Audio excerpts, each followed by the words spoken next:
So welcome back to another episode of Keeping Up with the Commanders. I'm your host, Mason Kinnahan, and I'm bringing you this emergency pod because Terry McLaurin has signed a contract extension with the Washington Commanders, and his holdout is now over. Now, first off, I want to say I've packed up all of my podcasting equipment, so I've got my AirPods here. I have the microphone, so if it sounds a little different, that is the reason why. It's because I'm moving tomorrow, which I've already packed up all my stuff. I did not expect this Terry extension to be announced right now, but I'll take it. I'll take it because Terry McLaurin is now under contract with the Washington Commanders through 2028. It was a big time deal, big time announcement this morning coming out of Ashburn, a 3-year deal worth up to $96 million, according to pretty much any national insider or local insider slash reporter that, has a Twitter account because I feel like everyone was reporting this within 5 minutes of it being out. But $96 million, up to $96 million. I want to be clear on that. That is very, very important wording. It is up to 96 million. But if he were to get all 96 million, it would be $32 million per year, tied for sixth among wide receivers with fellow division rival wide receiver AJ Brown. It's a $30 million signing bonus for Terry, and that is also very noteworthy, which I'll get to in a second. But ultimately, the holdout is over. The holdout is over. Terry McLaurin is back in Washington. I guess he's always been in Ashburn, but he's back on the practice field starting on Wednesday. He'll be returning to practice after roster cuts. He'll have 11 days to ramp up before Washington faces off against New York in week one on that Sunday, which I think is the 9th, Sunday, September 9th, I think. So he'll have 11 days to ramp up for that game.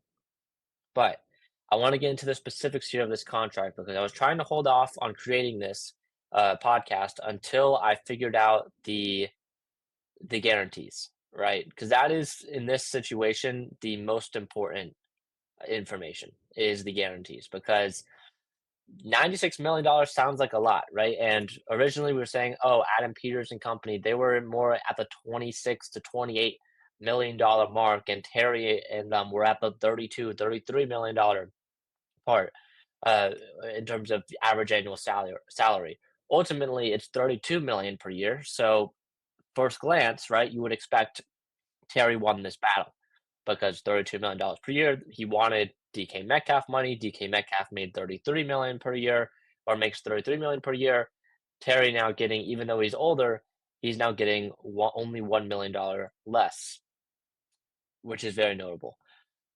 However, the guarantees are not out yet, and I think that is pretty important. Also, pretty noteworthy is the signing bonus, $30 million as a signing bonus only for Terry McLaurin, which is very notable because that's not a lot. 30 million of that 96 million total. I would maybe expect this to be a 1 year kind of fully guaranteed extension and then go from there. Because if Terry ultimately did end up winning at the average annual salary mark, 32 million per year, maybe Washington side won in terms of the guarantees. And I know Terry and company wanted over 60 million in guarantees because that's what DK got. But just looking off the signing bonus, which is not entirely, big, well, that's only 30 million, Terry and the guarantees potentially could be lower than what maybe he was expecting as well. So again, I'm waiting for the final numbers to come out here. I don't know if they will by the time I finish recording this, but it is pretty noteworthy that the signing bonus is only 30 million. The guarantees, maybe I would expect to be less than 60. But we'll have to wait and see because again, it's not entirely out yet. And other things though, overall, this is just huge for Washington. Terry McLaurin is now under contract for the next 4 years because he was already under contract for this upcoming season. And in total, adding his 24 million that he's making this year to the 96 million that he potentially could earn in 2026 through 2028, that is 4 years, 120 million. So that is $30 million average annual value. Now, again, we all know about that Twitter dog, Ricky, who reported the $30 million average annual value about a week ago. So props to him if this is what he was meaning by the $30 million average annual value.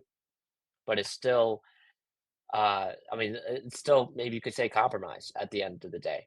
If Adam Peters wants to add on that $24 million that Terry's making this year, and over the next 4 years, he wants the average annual value, maybe they settled around 30, then that is what happened because he's making on average $30 million for the next 4 years, except just this upcoming year is a lot less than what it will be for the next few years. Now, the guarantees are the big story here, like I already mentioned, just because it's so different for every player, especially at Terry's age. You would probably expect the guarantees to be not not long, like not a lot. Again, up to $96 million is a lot different than what it could potentially be. Like for example, Taysom Hill, when he got his extension, 4 years, whatever, 72 million it was, people thought it was crazy, but ultimately it was not as much as they were originally expecting. Now, this could be the case for Terry as well, as we could potentially see maybe they rework this deal in a couple of years. I think that that could also be on the table, just if the guarantees are low and maybe the final 2 years really there's not that much guarantees. I think that would be perfect for what Adam Peters and company want. So if we see maybe guarantees through the first 2 years, which it would be this 2025 season, of course, which is already now guaranteed, plus next season, 2026. After 2026, if there's no more or very little guarantees after that, I would say Adam Peters and the front office kind of won this negotiating battle.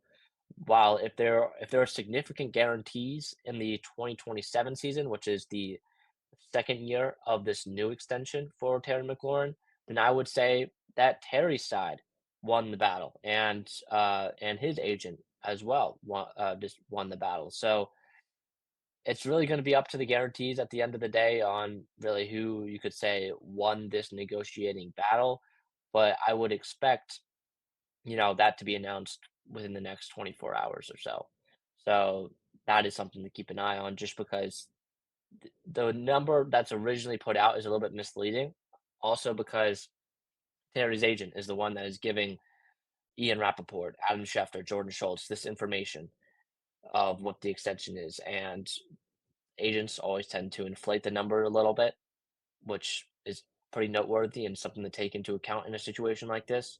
So for people that are saying Terry got overpaid because it's 32 million a year, I highly doubt that he's actually going to be earning all $96 million of this announced contract.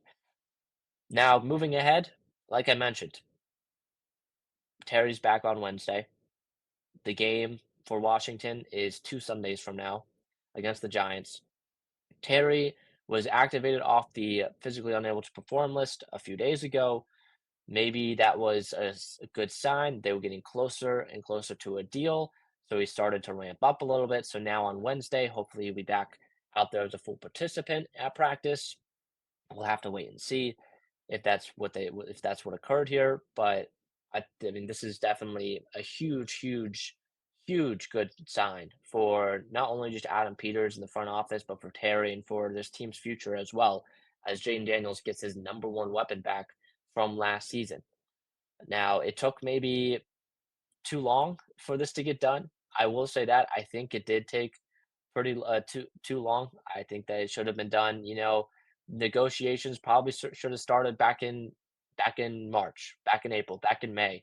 Negotiations probably should have started, but it really seemed like they stalled out for a month between OTAs and between the start of training camp. It really seemed there was no conversation between Terry's camp and Adam Peters in the front office, which is not good. Even though it kind of makes sense, just because no one's really at the building. Terry's not reporting to the building for practice between those times. It is still not good, and hopefully, we've seen now Adam Peters just from his time in San Francisco and his time now in Washington. These contracts with these superstar players, these best players on the team. You look at Sam Cosmi last year. Look at Terry this year. They don't happen until a week before, 2 weeks before the season actually starts. Sam Cosmi's deal wasn't done until I believe the day of the season opener. Not for Washington, but for the regular season on that Thursday. So Adam Peters is not afraid to wait on these deals. And I don't know how reliable that will be in the future because I'm one who always thinks you should get those long-term deals done with your superstar players that you know you need to re-sign as soon as possible because we see the market be reset over and over again.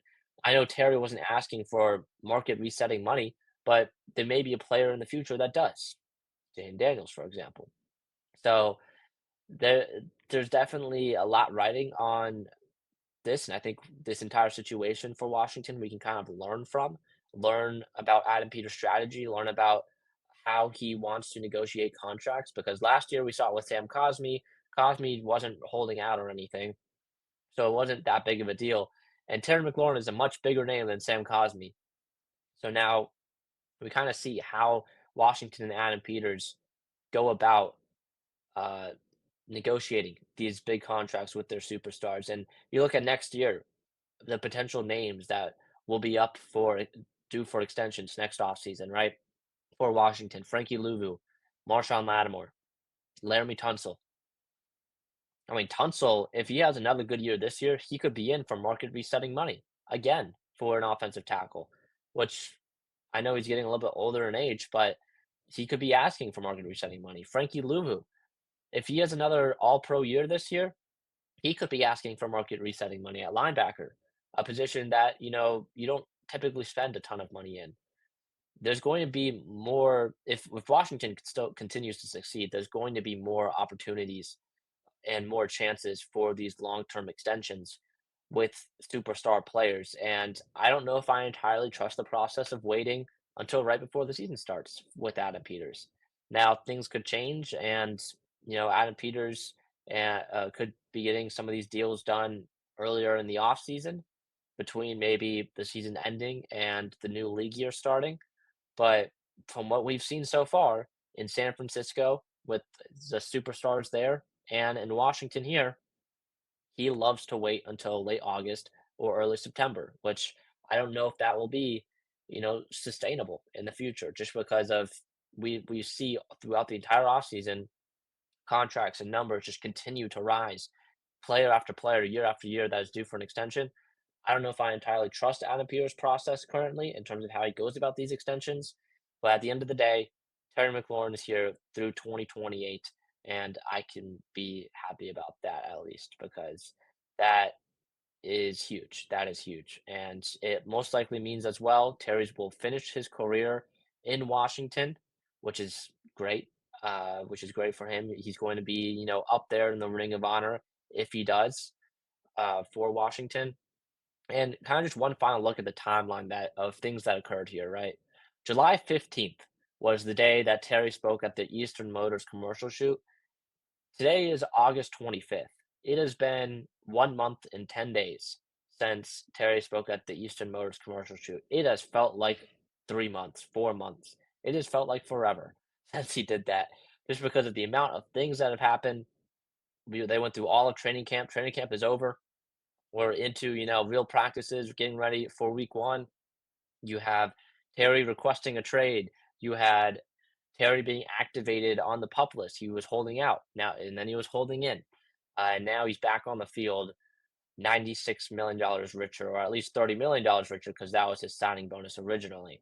So $30 million richer at the very least. But that'll pretty much do it for this episode. It was pretty quick. Just wanted to touch on this Terry McLaurin situation before I moved over back to my college. But that'll wrap today's episode up for Keeping Up with the Commanders. The next episode will be out later this week. I'm going to be doing a full season preview for the Commanders. We're doing record predictions. We're doing superlatives. We're doing all of that in the episode later this week. So I'm excited to look at that. But that'll do it for today's episode of Keeping Up with the Commanders. I've been your host, Mason Kinnahan. See you in the next one. Peace.